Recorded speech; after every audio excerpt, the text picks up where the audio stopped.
All right, so let me bring my guest to the microphone, and I'm talking about Olaito Williams, who's the founder and president of Ocean Ambassadors Foundation. Madam, it's nice to have you join us. Good morning.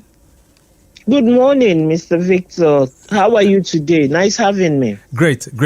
I know that we spoke with you sometime around July this year, and at that time we were talking about your outfit, which is the Ocean Ambassador. So talk to us. How are things faring with your outfit this morning? Very fine, very fine. We're looking towards our discourse on inclusivity in October 28th. Right. And that's coastal inclusivity, right? Yes, please. All right. So before we talk about that particular event which is coming up, talk to our listeners. Ocean Ambassadors Foundation, what do you guys do? Good morning, listeners. Ocean Ambassadors is just finding a gap to bridge in the gap in the maritime industry, right from secondary school where we catch them young, and for policy making to make sure that there is a sustainability in the maritime industry so that the blue economy will be sustained and not collapse. Right. Okay, so how did you come about that foundation? I mean, what is your dream? What's the whole objective behind all of this? Well, I come from a coastal community which lacked inclusivity. So it has given me a great challenge to make sure that everything is right in the maritime industry for coastal indigents. When you say coastal inclusivity, you're saying that most of those villages are along the coastal line, they are not inclusive in the maritime domain, or what? What are you saying? Yes, you see, most of the coastal communities, they have the low-hanging fruits in the maritime space, but they don't know. That is why the percentage of poverty is entrenched in that community. But on the contrary, they know the wealth of the waters. How do you now reconcile that? When someone that is sitting on gold doesn't know he's sitting on gold or she's sitting on gold, and she's now being shortchanged again, there has to be a balance at one point in time. Right. So I think the point is for us to drive it home to the policymakers that something is amiss. Something has to be corrected. Okay, so there must be a connection between the blue economy and those coastal communities, and you are not seeing that connection right now, and that's why you are embarking on this. But let's get back to that dream of you building the next set of generation, the next generation of professionals for the maritime industry. So you're bringing in young ones to key them into the maritime sector. Is that correct? Yes, that is why we have our package School to Sea, which we run thrice a year. And we now have, especially for the girl child, we now have the nationwide marine and blue economy quiz competition for the girl child. Well, maritime is not taught in school, so it's all about opportunities. So we do 80% girls, 20% boys. All right. And it has always been girls, but of recent, I think the boys just woke up and they said no. They are taking their space. All right. So how many of these outreaches, how many of these trainings, these mentorship sessions have you had so far for these young ones? Oh, we started 9 years ago, and we've imparted over 12,000 students through our quizzes, technical tours.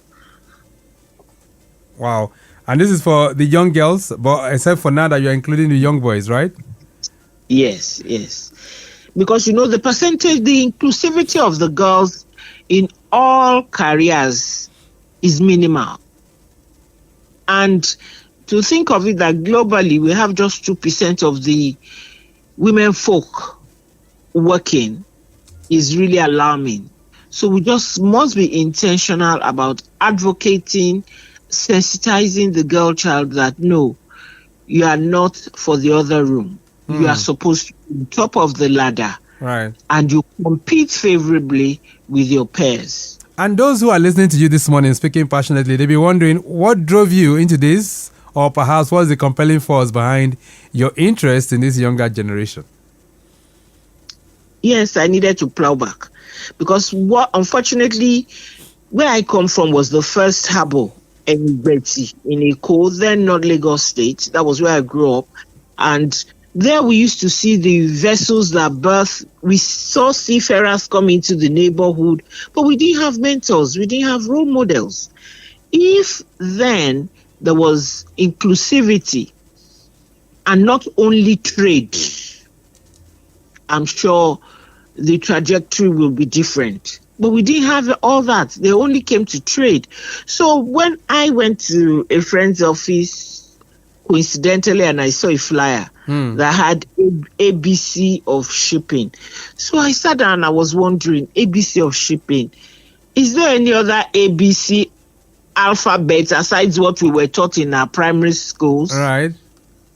So I picked up the flyer and I made a call to that place, and that was the game changer. It was the Nigerian Chamber of Shipping. So I started my capacity building from there. Human capacity development, I did all through. Wow. And the rest they say is history for now. Yes. So when I now, in retrospect, and I said, so I came from a coastal community, a maritime coastal community that had all these potentials. And I didn't know because we didn't have role models. So I now decided to plow back. What I didn't have, what I didn't know, to open it up to the girl child for them to come on board. Right. So have you been doing this? I mean, what are the kind of things that you've been organizing apart from the quiz? Yeah, we do school to sea programs where we take them to the seaport. We bring veterans to talk to them. And, that brings up so much enlightenment, and is always an eye-opener for the teachers and the students. Yes, we run the seminars for teachers also, for them to be acquainted, because you see, these careers they're not limited to students alone. Right. Some skills the teachers too can actually tap into to have a plan B. Which is very, very good. All right. Let's talk about the next big thing that is coming up. I know you guys are thinking of, something new that relates to coastal inclusivity. Talk to me. When is that event? October 28th at Muson Center. And it's purely on the renaissance of Enyibeti and the blue economy, but the title of this particular one is Unpacking the Potentials of Inland Waterways in the Blue Economy. Okay, inland waterways. Yes. We see that the Lagos State government is doing a whole lot that relates to inland water. Just yesterday, the Omioko project was launched, which is going to be bringing in over 78 ferries and, of course, expanding and upgrading the potentials for over 20 terminals. How is the Ocean Ambassadors going to be tapping into all of this to ensure that we'll have coastal inclusivity? Thank you. Well, before this Omioko project, we had launched our book, The Renaissance of Enyibeti, last year by the Minister of the Marine and Blue Economy. And in our chapter 8, we had the community inclusivity chapter there, where we made points for policymakers to invest in coastal communities, because that is where the low-hanging fruit of the blue economy lies. If the blue waters bring in the big vessels, it is the smaller boats that goes into the inland waterways. Right. And in Nigeria, out of 36 states, 28 states have inland waterways. With about 10,000 kilometer stretch of inland waterways, what are we doing with poverty, unemployment, innovation, and of course, putting food on the table. Something has to be done. Something intentional has to be addressed. So that is what we're wanting to explore and to give suggestions to the government, not Lagos State, but coastal states, the 28 coastal states All right. of Nigeria. Just a second. We're going to take a short break right now. When we return, we'll talk about those that will be invited and those that will be facilitating that event. Olaito Williams will be sharing that with us. And also we'll be hearing from you too. And that will be on 09, that's 08099120777. That's 08099120777. That will be after this brief break. From A to B, from A to B, from north to south, from north to south, from east to west, from east to west, from port to port, from port to port. You can ship your goods and feel good too. Oh yeah, Nigeria Shippers Council, we meet you at the point of your need. The Nigerian Shippers Council is now better poised with responsive systems in place to help you and other shippers get seamless, stress-free transition for your clients' goods from point A to B. Today at the Nigerian Shippers Council, timeliness, orderliness, transparency and efficiency is all we care about. Put your complaint through to our helpline 0818-888-8895. Visit us at number 4 Ayodele Shoyode Lane, Apapa, Lagos, or reach us on www.shipperscouncil.gov.ng. Nigerian Shippers Council, we meet you at the point of your need. Nigerian Shippers Council, we meet you at the port of your needs.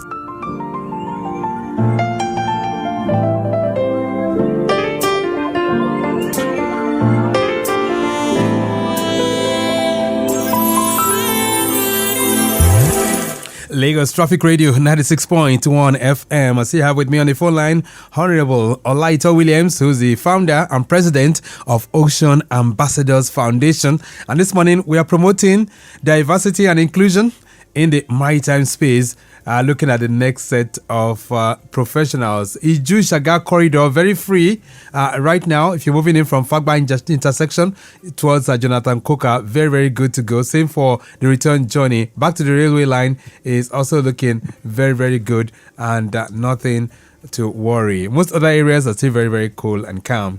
All right, then. So, Olaito Williams, let's get back to that event. You're saying it's coming up on the 28th, which is barely let's say 10 days away or 9 days away from now, right?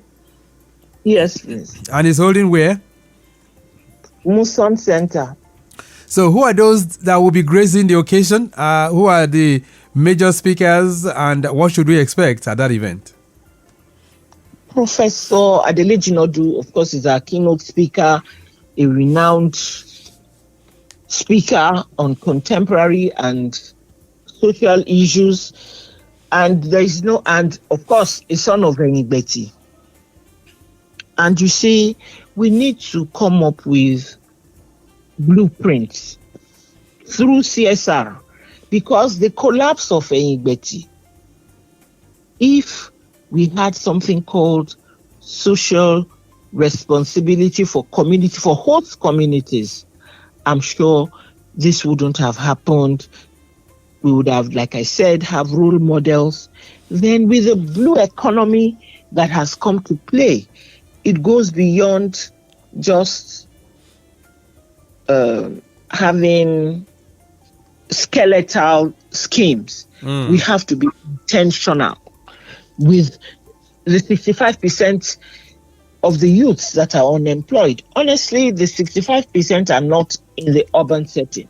They are in the riverine and coastal areas and hinterland that don't have the opportunities, despite the fact that they're sitting on gold. So we'll be talking about the value chain of the blue economy, like fisheries and aquaculture. We need PPP investment intentionally in the coastal communities, right? Especially when they partner with National Inland Waterways that has 28 states, which is huge. Right. So we call them littoral states, and we have 28 of them Yes. in Nigeria. All right. Yeah, So Nigeria. some messages coming in for you. By the way, if you want to join the conversation, feel free. 080-99-120-777. I have Olaito Williams.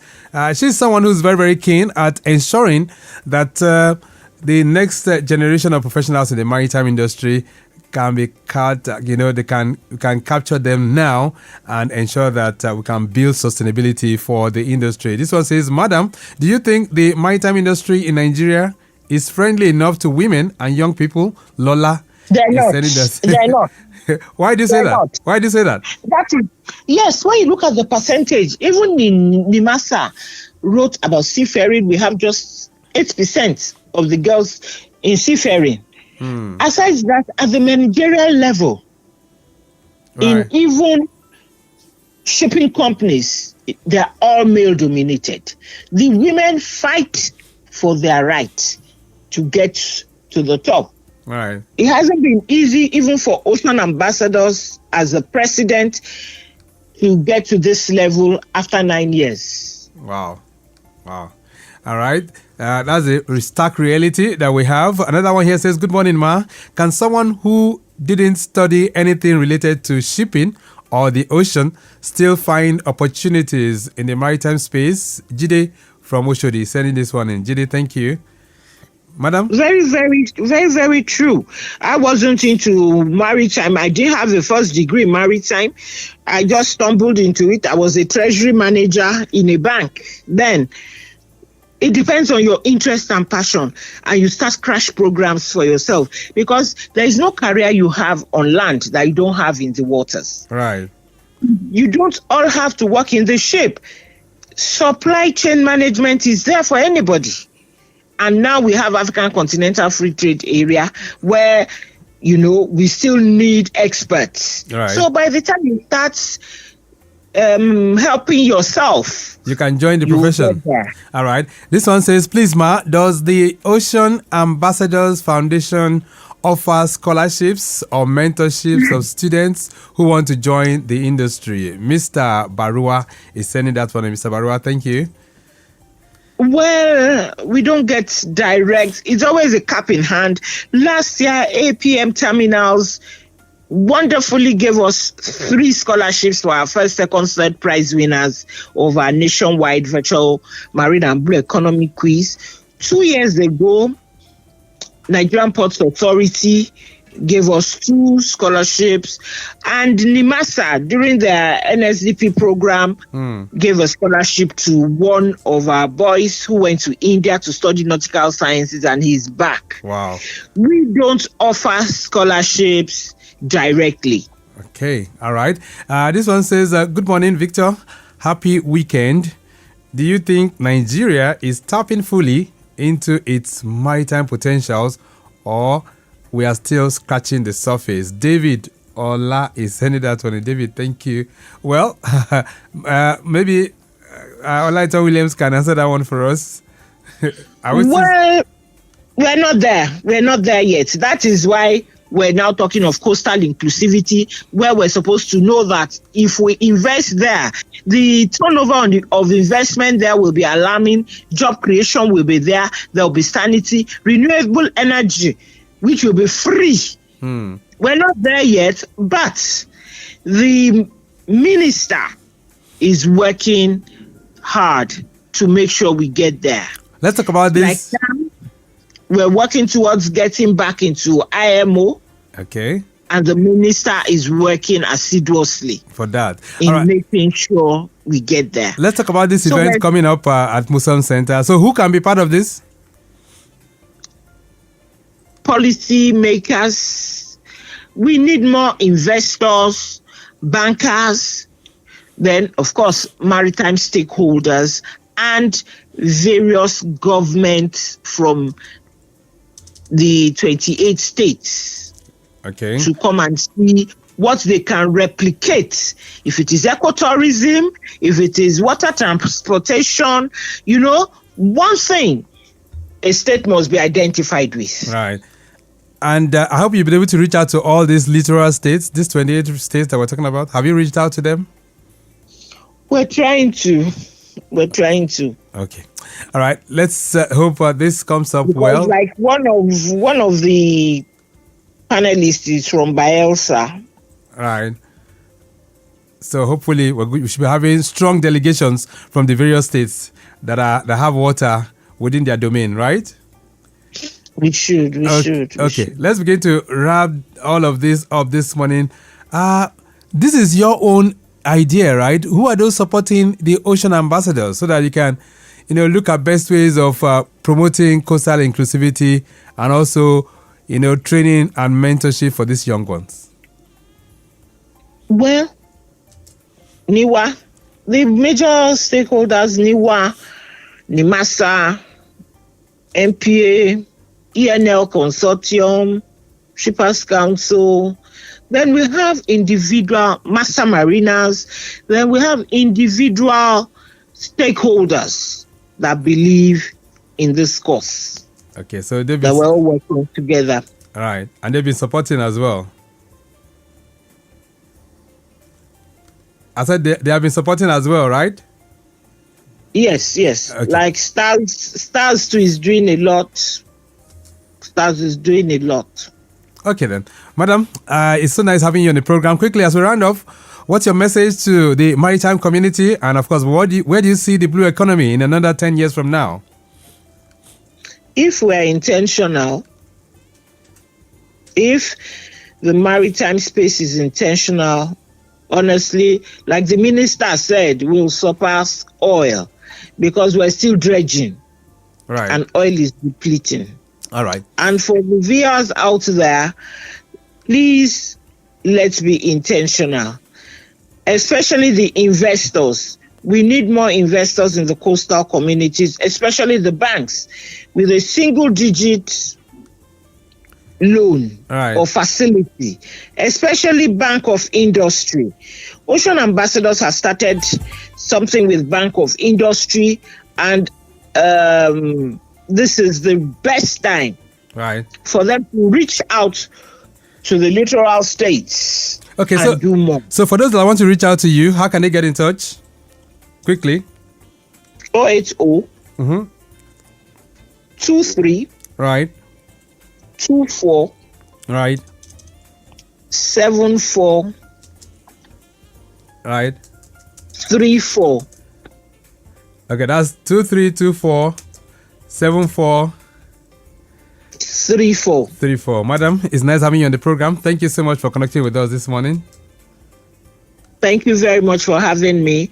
And our viewers, especially coastal people, please don't be hostile, be accommodating and friendly to the investors. And the investors, we say, please come on board so that there will be sustainability of the blue economy in Nigeria. All right, then we'll leave it at that for now. Thank you. Thank you so much for connecting with us. All right.